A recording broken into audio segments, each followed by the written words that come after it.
여러분 반갑습니다. 오늘도 참으로 날씨가 청명하고 좋습니다. 이렇게 좋은 날 주신 우리 주님을 찬양하면서 주님의 말씀으로 고고싱입니다. 자, 여러분 같이 우리 통성경 길라잡의 과정 오늘은 여섯 번째 트랙 사도행전 30년 그리고 17번째 마당 경계를 넘어선 복음의 확장. 예, 그렇죠. 유대 나라라고 하는 경계를 넘었어. 그리고는 주님 말씀하신 것처럼 예루살렘과 온 유대와 이웃나라 사마리 땅끝까지 이르러 복음이 정인되리라 말씀하신 그대로 역사는 이루어지고 있습니다. 그래서 이 17마당에서는 43과 바울의 1차 전도 여행, 중요한 것은 예루살렘 공회가 개최가 되었고, 그리고는 함께 가는 교회를 위한 선언이 되었다는 게 중요합니다. 그 다음에 44가 바울의 2차 전도여행, 45가 바울의 3차 전도여행, 이렇게 우리가 살펴보게 되겠습니다. 오늘은 43과 바울의 1차 전도여행, 예루살렘 공회가 개최된 게 중요한 사건이라고 그랬죠. 성경 보면은 사도행전 13장에서 15장 35절까지가 되겠습니다. 안디옥 교회에서 바울과 바나바를 파송하고 바울의 1차 전도 여행이 있고, 그리고 예루살렘 공회가 소집되어서 오직 십자가 선언이 된 것을 살펴보게 되겠습니다. 시간, 공간, 주요 인물 참조. 주요 인물은 바울, 바나바, 베드로, 야고보. 자, 사도들의 전도 여행을 우리가 살펴보면 무엇보다도 바울의 전도 여행, 바울은 1, 2, 3차 전도 여행과 예루살렘 여행 이후 로마를 거쳐 땅끝까지 계획한 것을 살펴볼 수 있습니다. 그게 사도행전 13장에서 28장까지 걸쳐 바울의 전도 여행이 나옵니다. 그리고 바나바의 전도 여행은 예루살렘 교회에서 바나바를 안디옥 교회로 파견했고, 그래서 바울과 함께 바나바가 전도 여행을 떠나게 되고, 그 이후에 바울 바나바 사이에 마가로 인한 좀 갈등이 생겨가지고 이 바나바는 마가와 함께, 바울은 실라와 함께 그렇게 나누어서 전도 여행을 하게 되었다. 세 번째, 빌립의 전도여행 잘 알지요. 빌립은 사마리아로 들어갑니다. 당시 사마리아는 유대인들이 굉장히 터부시였습니다. 사마리아 사람 같으면은 사람 취급도 하지 않았습니다. 심지어 그 땅도 밟지 않았다고 하지 않습니까? 그럼에도 불구하고 빌립은 복음의 성령에 사로잡혀서 사마리아 땅에 가서 복음을 전하게 되었고, 그리고 가사로 가는 길에서 아수도 여러 지역 다니며 가이사라까지 복음을 전합니다. 그리고 베드로의 전도여행, 사마리아, 이제 이 빌립의 전도여행을 소식을 두고 베드로의 전도여행이 있고, 그 다음에 여러 지역, 루타, 요파, 또 여러 이방인 지역까지 이렇게 복음을 전하게 된 것을 알 수 있습니다. 복음은 경계를 뛰어넘습니다. 그리고 복음은 주님 말씀하신 것처럼 예루살렘, 온 유대, 사마리아 땅끝까지 말씀한 것처럼 온 천하의 만민에게 복음을 전해야 할 복음이기 때문에 그렇습니다. 그래서 이 전도 여행은 경계를 넘어선 복음의 확장이 되는 것입니다. 자, 특별히 사도행전 이제 13장 이후로 바울이 등장해서 본격적으로 복음을 전가하는 그런 중요한 인물이 되었는데, 통으로 본 사도 바울의 삶을 한번 살펴보면 출신 배경, 히브리인 중에 히브리인, 가말리엘 문화에서 수학을 하고 로마 시민권에 나면서부터 가진 자입니다. 그리고 처음에는 기독교인들을 박해했습니다. 그러나 하나님의 섭리 가운데 부활의 주님이 이 사울을 만나 주심으로 사울이 회심하고 이름도 바울로 변화됩니다. 그때부터 예수 이름을 선포하기 시작합니다. 그리고 바울은 유대인들에 의해서 고난을 받게 됩니다. 유대인에서 기독교인으로 바뀌어지고 복음을 증거하는 그 시점부터 유대인들로부터 말할 수 없는 고난이 시작되고 다소 침묵기가 있었습니다. 바나바가 사울을 찾으러 다소로 가서 만남에 안디옥에 데려왔다고 그랬는데 어느 정도 이제 침묵하면서 주님과 깊은 교통의 시기라고 볼 수 있습니다. 바울의 1차 전도여행 약 2년간 걸쳐서 전도여행이 이루어졌고 그 다음에 예루살렘 공에 참석을 합니다. 1차 전도여행에서 믿지 않는 이방인들이 예수님을 믿고 돌아왔을 때 그들은 율법과의 관계를 어떻게 할 것인가, 특별히 할례 문제 이걸 가지고 공회를 개최하게 되었고 그래서 결국은 오직 십자가면 충분하다. 그래서 그런 공회의 결정을 가지고 2차 전도여행 약 3년 동안 그리고는 2차 전도여행 가운데 데살로니가 전후서 갈라디아서를 집필하게 되고 자, 그 후에 바울의 3차 전도여행 약 4년간 갈라디아 부르기아 땅을 차례로 다니며 모든 제자를 굳건하게 하니라. 그리고 고린도 전후서를 집필하고 바울의 예루살렘으로 돌아와 여행을 하면서 또 고린도에서 로마서를 집필했고 로마 군인에게 체포가 되고 유대인들의 살해 위협을 받게 됩니다. 그리고 가이사랴 감옥에서 2년 동안 구류되었다가 로마 황제 재판을 청구함으로 로마로 이동하게 되었고 황제 재판을 기다리며 2년 동안 로마에서 가택 연금 중에 있으면서 찾아오는 허다 무리들에게 복음을 전가하고 그리고 옥중에 있으면서 서신을 썼습니다. 전도 편지를 썼으니까 바로 에베소, 빌립보, 골로새, 빌레몬 옥중 서신이라고 합니다. 마지막 편지는 목회 서신 디모데전서, 디도서, 디모데후서 이걸 집필하고 로마 마메팅 감옥에서 결국 목배임을 당하고 순교하게 된 것을 알 수가 있습니다. 자, 함께 가는 교회 안디옥 교회를 우리가 살펴봅니다. 예루살렘 교회가 모교회고 안디옥 교회가 모교회에서 흩어진 자들이 세운 이방인의 첫 교회. 그래서 이것은 곧 예루살렘과 온 유대와 사마리아 땅끝까지 말씀하신 그대로 이루어지는 것을 사도행전에서 잘 보여주고 있습니다. 주님이 말씀하지 않습니까? 너희는 예루살렘을 떠나지 말고 아버지께서 약속하신 성령을 기다리라. 몇 날이 못 되어서 성령으로 세례를 받으려니 성령이 임하시면 너희가 권능을 받고 예루살렘과 온 유대와 사마리아와 땅끝까지 이르는 증인이 되리라. 그 말씀이 그대로 성취되는 것을 사도행전에서 볼 수가 있습니다. 자, 먼저 예루살렘 교회, 신약 교회의 첫 교회. 교회가 설립되고 이제 오순절 성령 임함으로 믿는 자들이 모인 공동체 교회가 설립되고 그리고는 7 일꾼이 선출되고 자 그리고 또 아울러 유대인들에 의해서 예루살렘 교회 박해를 받게 되고 그리고 빌립이 사마리아에 가서 복음을 전가함으로 베드로와 요한을 파송해서 그들에게 또 세례를 베풀고 그리고 바나바의 사울 소개, 바나바가 개종한 사울을 소개하고 그리고 안디옥 교회로 바나바를 파송을 했고 바나바는 사울과 함께 안디옥 교회 사역하다가 이제 성령과 또 교회의 결정으로 선교를 떠나게 되고 그리고 이제 1차 선교에서 그 할례 문제로 말미암아 이방인들이 복음을 듣고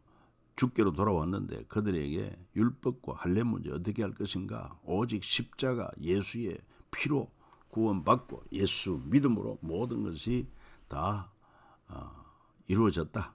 그러니까 율법의 멍에를 메우지 말라. 그런 결정을 하게 되고 예루살렘 교회를 향한 여러 교회로부터 도움을 받습니다. 이 예루살렘의 그 기근이 덮침으로 말미암아 예루살렘부터 예루살렘이 모교회가 아닙니까? 그래서 흩어진 여러 교회들이 예루살렘 교회의 그 기금 문제 해결을 위해서 구제를 했다.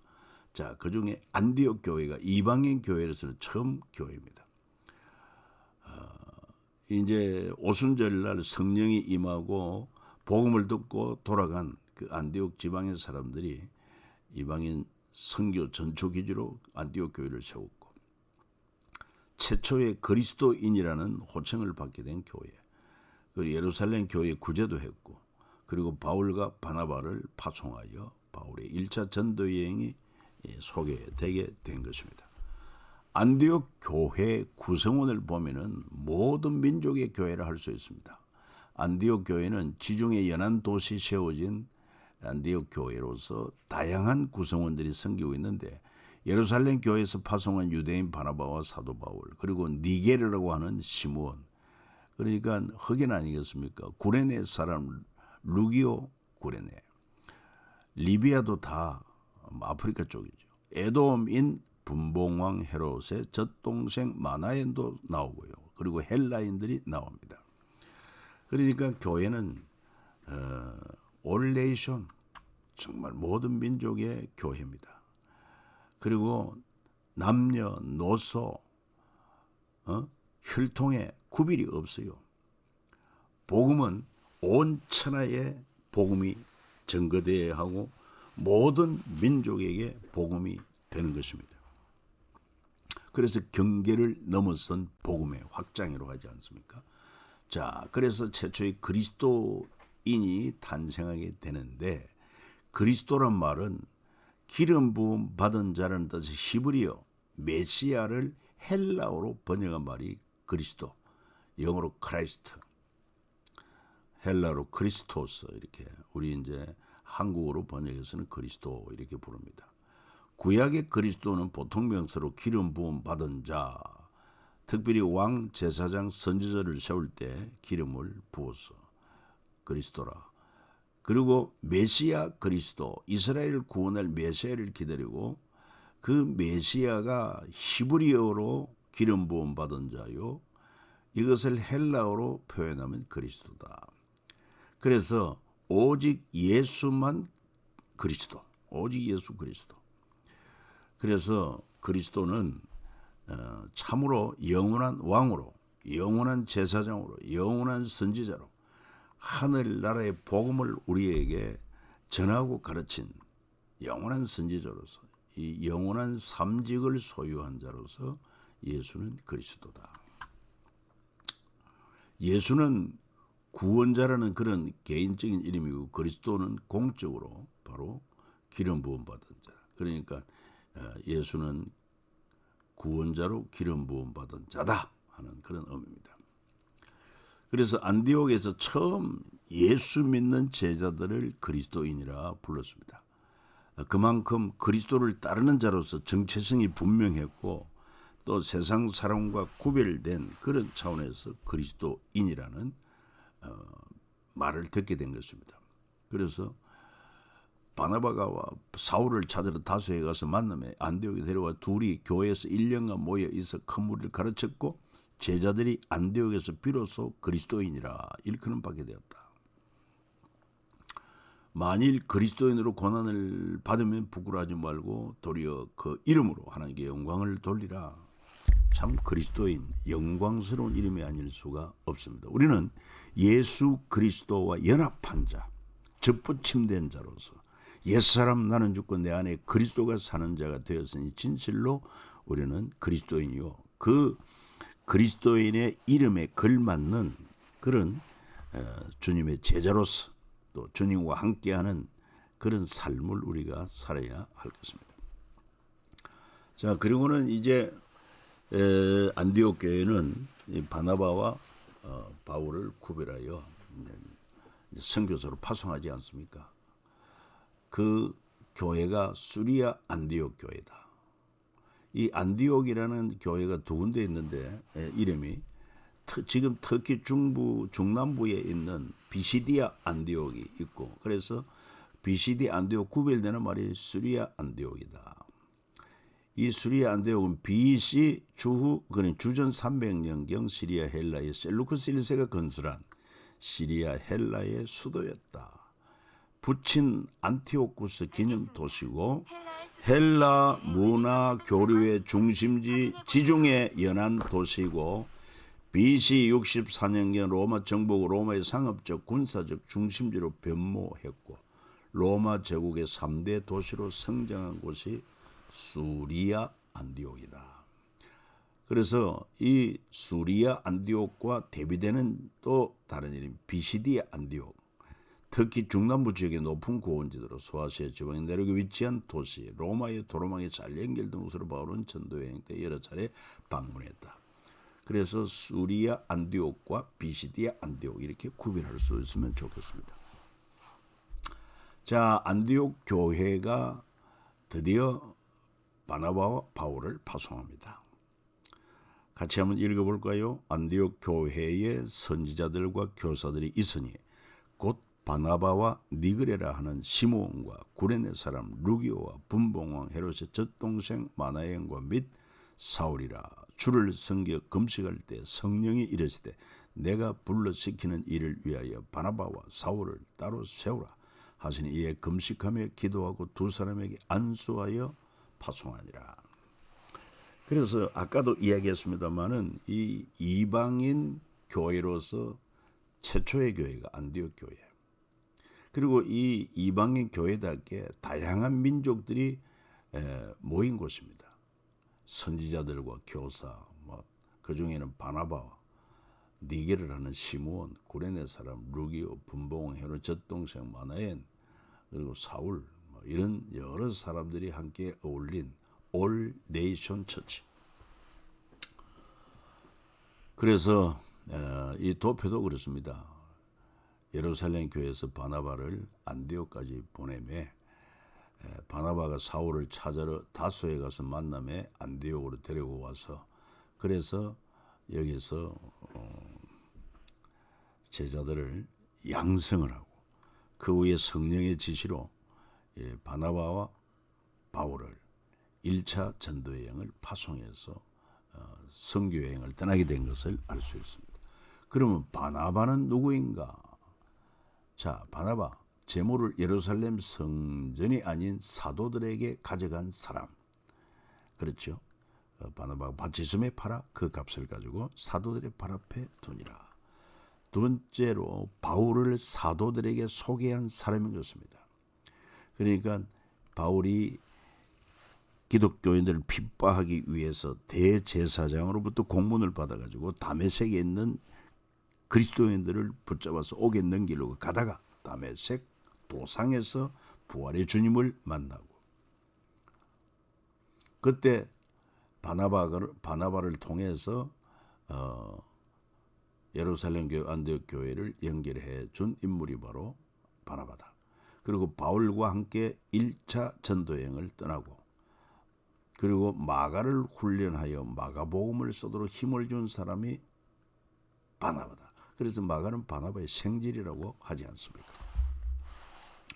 자, 그래서 이제 바나바와 바울은 성령의 인도와 지시하심을 따라서 안디옥 교회로부터 1차 전도여행을 떠나게 된 것을 알 수 있습니다. AD 46년부터 48년경 약 2년간 공간은 소아시아 지방, 사람은 바울과 바나바였다 하는 것을 알 수가 있습니다.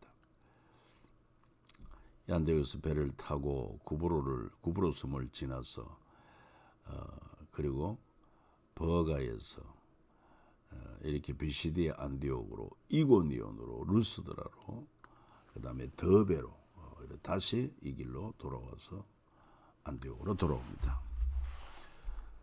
자, 그 1차 전도 여행에서 믿지 않는 이방인들이 많이 돌아옵니다. 그런데 이 예수 믿고 돌아온 이방인들에게도 유대인처럼 할례를 베풀어야 되겠는가 하는 문제가 생기는데 그 할례는 뭐냐? 언약의 표징으로 할례는 마음의 할지니 이것이 이제 예수 그리스도 이후에 이렇게 완성이 된 것을 알 수 있습니다. 하나님의 할례 명령, 언약의 표징으로 난지 생후 8일 만에 할례를 행하라고 그랬습니다. 모든 남자 유대인 이방인 종 모두 난지 8일 만에 히브리인 중에 히브리인이 되도록 유대인이 된 표징이 바로 할례였습니다. 아브라함이 최초의 할례를 베풀었고 그런데 이 할례 때문에 유다 마카비 혁명의 원인이 되었습니다. 안티오쿠스 4세가요. 주전 167년 할례를 받은 부모와 아기들을 살해하는 그런 사건으로 말미암아 결국 유대 마카비 혁명에 일어나게 된 동기가 되었다. 자, 그래서 이방인들이 예수님을 구주로 믿고 돌아왔을 때 그들에게 할례 문제를 어떻게 할 것인가, 이것 때문에 예루살렘 공회가 모이게 됩니다. 유대인들 대제사장 서기관 바리새인 이들에게는 사내들인 공회로 모였지만은 이제 예수님의 제자들로 말미암아 사도와 장로들에 의해서 예루살렘 공회가 세워졌고, 그게 모임에서 이런 회의 내용이 나옵니다. 참석은 예루살렘 교회의 사도들, 장로들, 안디옥 교회 파송 대표들 바울, 바나바. 당시 예루살렘 공회 의장은 야고보. 자, 1차 전도여행 보고를 했고, 어느 유대인들은 말하기를 이방인도 모세법대로 할례를 받지 않으면 너희 구원을 받지 못한다. 바리새인 출신 유대인도 이방인에게 할례를 행하고 모세 율법을 지키는 명하는 것이 마땅하다. 그런데 베드로는 뭐라고 말하느냐? 하나님이 이방인들로 내 입에서 복음의 말씀을 들어 믿게 하시리. 오래전부터 너희 가운데 나를 택하시고 또 마음을 아시는 하나님이 우리에게와 같이 그들에게도 성령을 주어 정언하시고. 그러니까 이 고넬료의 로마 백부장 아닙니까? 이방인 아닙니까? 그의 초청으로 고넬료 집에 가서 복음을 전가할 때 성령이 임하고 저들이 방언을 했단 말이에요. 그들에게도 성령을 주어 정언하시고 믿음으로 그들의 마음을 깨끗이 하사 그들이나 우리나 차별을 하지 아니하셨다. 그런데 지금 어찌하여 하나님을 시험하여 우리 조상과 우리도 능히 매지 못하던 멍에를 제자들의 멍에 두려 하는가. 그리고 바울과 바나바 하나님께서 이번 전도여행에 많은 이방인에게 표적과 기사를 행하셨다는 보고도 하고, 그래서 의장 야고보가 하나님이 처음으로 이방인 중에서 자기 이름을 위할 백성을 취하시려 그들을 돌보신 것을 베드로가 말하였으니 선지자들의 말씀이 이와 일치하다. 그러면서 의장 야고보, 이 예수님의 동생 야고보입니다. 예루살렘 공회 결정사항을 발표합니다. 이방인 중에서 하나님께로 돌아오는 자들을 괴롭게 하지 말고 다만 우상에 더러운 것과 음행과 목매어 죽인 것과 피를 멀리하라고 편지하는 것이 옳다. 이렇게 해서 결정이 되고 예루살렘 공회 공문이 발송됩니다. 안디옥 교회로 공문 전달한 자가 유다, 실라, 바울, 바나바였고, 그리고 이방인의 할례 문제, 이 문제는 어떻게 정리되느냐 하면 바울이 로마서 2장 29절에 오직 이면적 유대인이 유대인이며 할례는 마음에 할지니 영에 있고 율법 조문에 있지 아니한 것이라. 이렇게 정리를 함으로 1차 전도 여행에서 율법에 따라 할례 문제가 되었을 때 예루살렘 1차 공회를 통해서 이 문제가 해결되었고, 오늘 저와 여러분들도 유대인들에게는 이방인 아닙니까? 그래서 오직 예수를 믿음으로 말미암아 구원을 받은 자가 되었지, 뭐 저들처럼 율법 조문을 지키거나 할례를 받아야 하거나 이것 없이 구원받게 된 것이 바로 예루살렘 공회의 결정에 따라서, 그것은 사람들이 모여서 의논하고 토의한 것이지만은 선교사로 파송되는 것도 성령의 지시가 있고, 그 주의 이름으로 모인 공회의 결정도 주의 성령이 여러분 역사하십니다. 그 결정을 따라 이루어진 것이 오늘까지 유효하게 되어서 저와 여러분들도 오직 예수 그리스도를 믿음으로 말미암아 제사함 받고 이롭다함을 얻고 하나님의 자녀가 되고 천국 백성이 되고 영생의 표정이 된 것 아닙니까? 할렐루야. 감사합니다.